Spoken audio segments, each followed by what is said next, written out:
Avez-vous un problème sur la surveillance de la bande passante de votre réseau ou vous ne savez pas du tout comment afficher le trafic entrant et sortant qui circule dans votre réseau? Bienvenue dans ce tutoriel. Ici, nous vous présentons l'outil simple de surveillance de la bande passante du réseau en 3 étapes uniquement. Alors n'attends plus, c'est le moment. Clique, like, partage et abonne-toi sur Roxnet. STG ou SNMP Traffic Graph est un logiciel de surveillance réseau ou Network Monitoring qui utilise le protocole SNMP pour afficher graphiquement le trafic qui passe par des équipements réseau comme le routeur, switch et autres. La configuration se passe en 3 étapes uniquement. La première étape est de configurer le protocole SNMP dans le routeur. Et la configuration se fait en 2 étapes, juste activer et définir la community. Deuxième étape, c'est télécharger cet outil STG. Et la troisième étape sera de configurer proprement dit, la configuration proprement dite de ces STG. SNMP Traffic Graph. Alors sans beaucoup tarder, nous passons directement à la première étape. Nous allons ouvrir Winbox pour accéder à l'interface de configuration du routeur microtique. Dans notre cas, nous allons utiliser juste le routeur microtique. Alors, je tape là et c'est ce routeur auquel je vais me connecter. Et directement, je suis sur l'interface de configuration.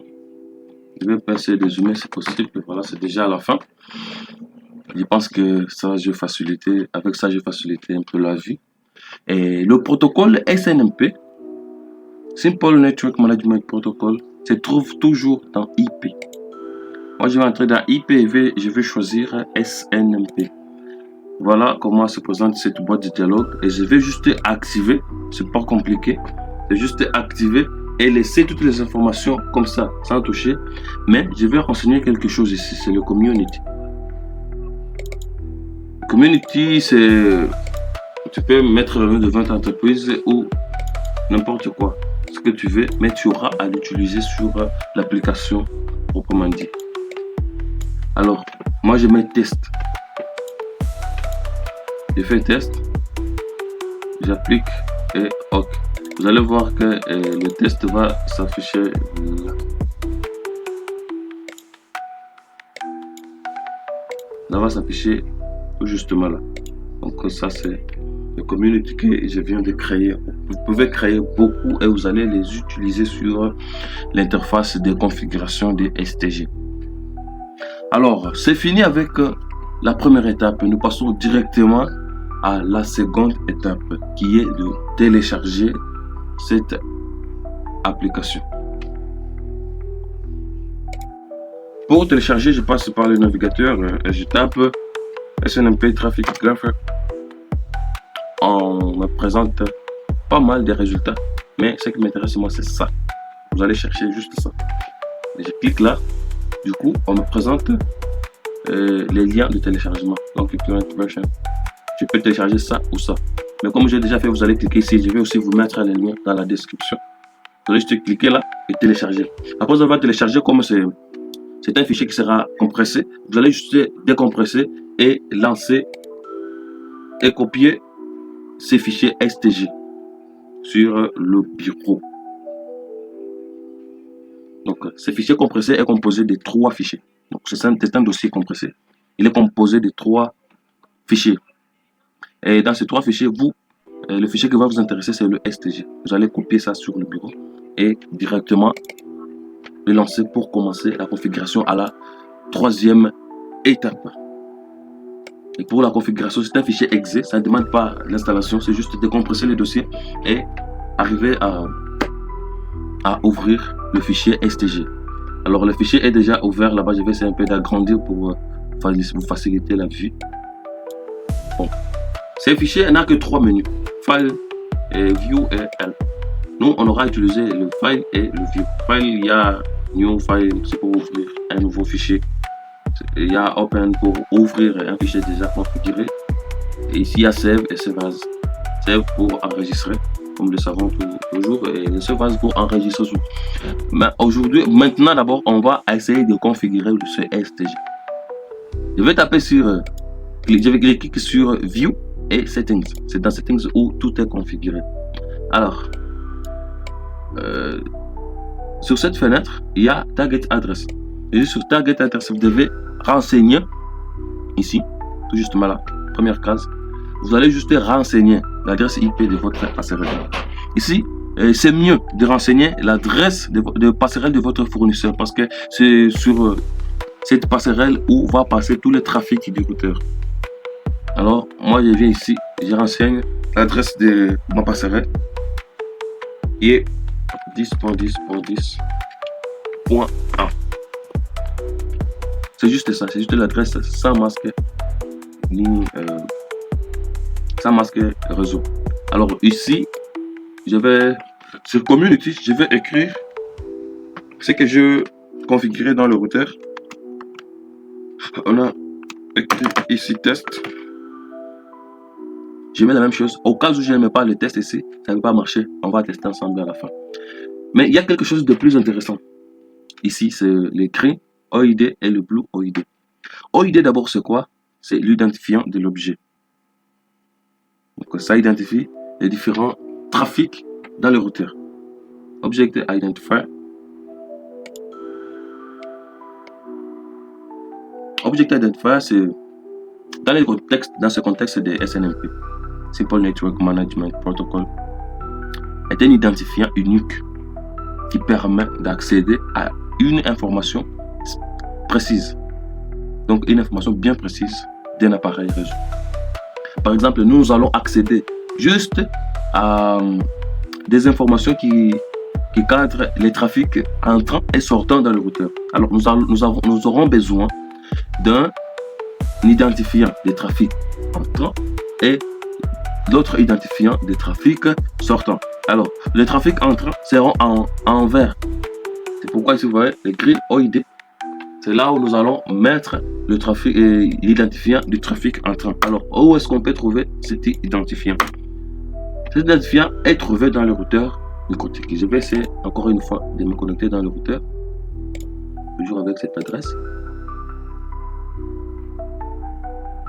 Alors, je signale que cet identifiant doit être trouvé sur l'interface WAN. Vous voyez, quand j'ai un grand routeur de 10 ports avec un port SFP, c'est un microtique un peu grand, à câble.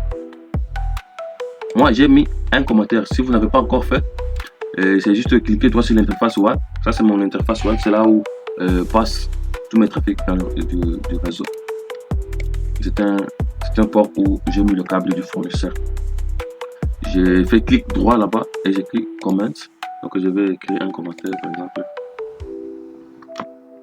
Je vais effacer ça. Et mettre port 1 par exemple. Je fais OK. C'est pour juste l'identifier parce que je vais taper ça en ligne de commande. Voilà. Je ferme et j'ouvre le terminal pour essayer de taper la commande qui va m'aider à trouver les OID. Tous les identifiants de ces informations. Alors moi je vais choisir juste l'identifiant qui me concerne, c'est celui des trafics entrant et sortant du routeur. Alors je tape c'est interface. Désolé. Interface print juste pour afficher. Mais affiche-moi les interfaces parce que si je fais seulement interface print, ça va m'afficher toutes les interfaces de mon routeur. Mais moi, je vais afficher les interfaces avec leur identifiant. Donc, les identifiants des différentes informations de l'interface. C'est pourquoi je vais taper print OID et j'ai fait entrer. Vous voyez que c'est différent maintenant. On m'affiche l'interface à partir de l'interface 0 jusqu'à N interface. Alors, je me concentre sur le 0. Le 0 c'est le port 1. Le port 1, vous voyez, l'information est bien mentionnée ici. Port 1. Alors, qu'est-ce que je vais chercher? Je vais chercher juste les bits in et le byte in et byte out. Byte in, c'est le trafic entrant, c'est le download, et le byte out, c'est le trafic sortant, c'est le upload. Alors moi, je vais juste copier cette ligne, donc ce numéro byte in, je copie ça et je vais sur l'application, je colle ça sur le green OID parce que c'est le download qui sera en vert.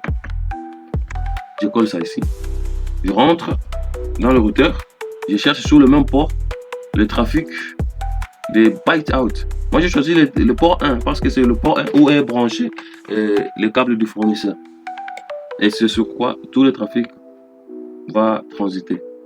C'est pourquoi j'ai voulu spécifier ce port. Vous pouvez mettre votre port du réseau local et votre bridge, ça ne casse pas le carreau, ça va juste fonctionner, mais vous serez un peu limité parce que si le trafic passe par un autre sous-réseau, un autre réseau, ça ne peut pas être visible ici. C'est pourquoi c'est bien d'utiliser l'adresse du passerelle et le port même du passerelle. Voilà. Moi je vais juste copier byte out et aller le coller sur Blue OID. Voilà. Après avoir collé, il y a quelques réglages. Ici vous voyez request timeout, c'est quand, parce que c'est cette application STG, ça va afficher des informations, donc ça va afficher le trafic qui montre le déroulement de la bande passante, comment est-ce que vous fonctionnez dans le réseau en général. Mais il y a des fois que vous pouvez débrancher le câble, et si vous débranchez le câble, le temps que va faire pour te donner une réponse, et s'il ne trouve pas une réponse rapide dans 1000 millisecondes, il va patienter jusqu'à 3 secondes. C'est pourquoi vous voyez ici 30 millisecondes pour vous donner une autre réponse de timeout. Alors update, c'est la période après laquelle ça va vous afficher ce trafic. Moi j'ai créé une seconde, donc après chaque seconde tu m'affiches quelque chose, après chaque seconde tu m'affiches quelque chose, pour un peu rester presque en temps réel. Je peux toutefois mettre 500 millisecondes et ça sera plus rapide. Alors je voulais utiliser ces 1000 millisecondes qui est ici par défaut, donc c'est 1 seconde. Alors ici c'est le maximum. Vous avez deux choix, ou soit vous travaillez en octet ou en bits. Alors ma bande passante est mesurée en bits par seconde, c'est pourquoi je vais utiliser bits ici pour faciliter la tâche, mais vous pouvez toutefois utiliser le bytes, mais vous devez savoir comment convertir pour spécifier le plafond. Moi je mets bits, vous voyez ici c'est encore en kilo quelque chose, c'est parce qu'ici il y a un petit nombre. Je vais essayer de mettre 1300 ou 1250 1 250 000 pour 10 mégas. J'ai une bande passante plus grande que ça, mais je peux pas saturer tout. C'est pourquoi je viens de délimiter mon trafic à 10 mégas. Ça n'a rien à voir avec la limitation dans le queue de MikroTik, mais ça c'est juste pour l'affichage. Donc affiche-moi le trafic qui peut aller jusqu'à 10 mégas. Et là, je vais juste inverser parce que en cliquant ici, en cochant, je vais juste inverser la direction. Normalement, ce trafic quitte de droite vers le côté gauche. Et moi, je veux que ça parte dans le sens inverse, gauche à droite. C'est pourquoi je viens de cocher là. Après avoir coché ici, je pense que ça sera tout. Et je tape sur OK. Et si tout a été bien spécifié, je dois voir le trafic passer. Bon, vous allez constater que j'ai du rouge ici. Il doit y avoir une erreur. Donc, je dois vérifier l'adresse. Je vérifie l'adresse ici sur View, Settings. L'adresse ici est bien 1.1. Il y a test qui est là, Community. Alors, où est l'erreur? C'est forcément dans le routeur. Je vais rentrer dans le routeur sur le protocole SNMP et voir si j'ai activé. Voilà, j'ai pas activé le protocole SNMP. Ça ne peut pas marcher parce que le protocole de surveillance, ça va être au moins activé. Et là, je tape OK, appliquer. Et si je rentre là, vous voyez que ça marche déjà. Ouf, le trafic circule déjà. Vous voyez que j'arrive jusqu'à 6 mégas. Donc c'est pas mal. Le réseau est en train de fonctionner parfaitement. Et puis ça n'a rien à voir. Ça n'a rien à voir avec la limitation de la bande passante dans le routeur, dans le Q de MikroTik. Je peux toutefois limiter ma bande passante pour que ça ne dépasse pas là. Pour que ça ne dépasse pas Par exemple, j'ai dit que ma bande passante interne doit fonctionner jusqu'à 3 mégas. J'ai dit que 3 mégas. Je dois essayer de diminuer pour que vous puissiez voir au moins comment ça fonctionne. Donc ça vous affiche la bande passante totale qui circule dans le réseau parce que je n'ai pas encore configuré le Q. Et si je partais dans le Q et configurer quelque chose là, ne vous en faites pas. Dans la vidéo qui va suivre, je vais vous montrer comment configurer le Simple Q pour arriver à limiter la bande passante. Et moi, j'ai dit que ma bande passante ne doit pas dépasser 3 mégas.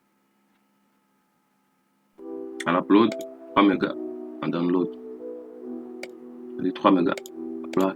Ok. Et si je rentre là, vous allez voir que quelque chose change. Ça va changer.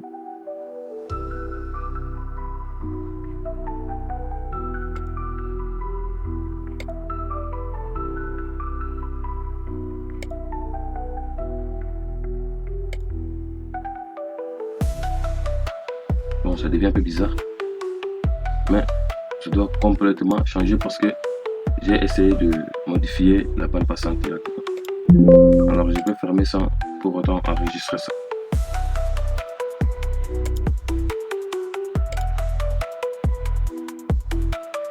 Voilà. Je vais afficher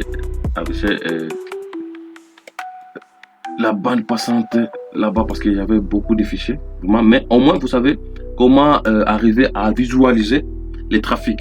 Et vous constatez que ça n'a rien à voir avec la limitation dans le Q. Alors quand nous aurons à implémenter des notions sur la configuration de Q, vous voyez, le Q n'est même pas activé. Si j'active, si vous allez voir que je suis déjà dans la saturation. C'est rouge, c'est la saturation. Si je visualise ici, vous allez voir que ça descend. Ça descend et ça te montre une ligne. Donc juste avant 3 mégas. Constatez là, j'étais ici. Maintenant là, je suis ici. Forcément, donc j'ai forcé à 3 mégas. Mon trafic ne dépasse pas 3 mégas. Alors, ça vous montre une ligne. C'est la saturation. Alors, ne vous en faites pas.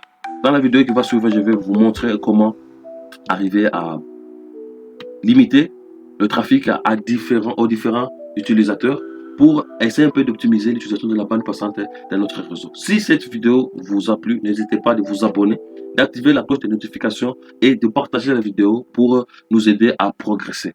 Je vous aime bien. À tout de suite dans la prochaine vidéo. Alors n'attends plus, c'est le moment. Clique, like, partage et abonne-toi sur Rocksnet.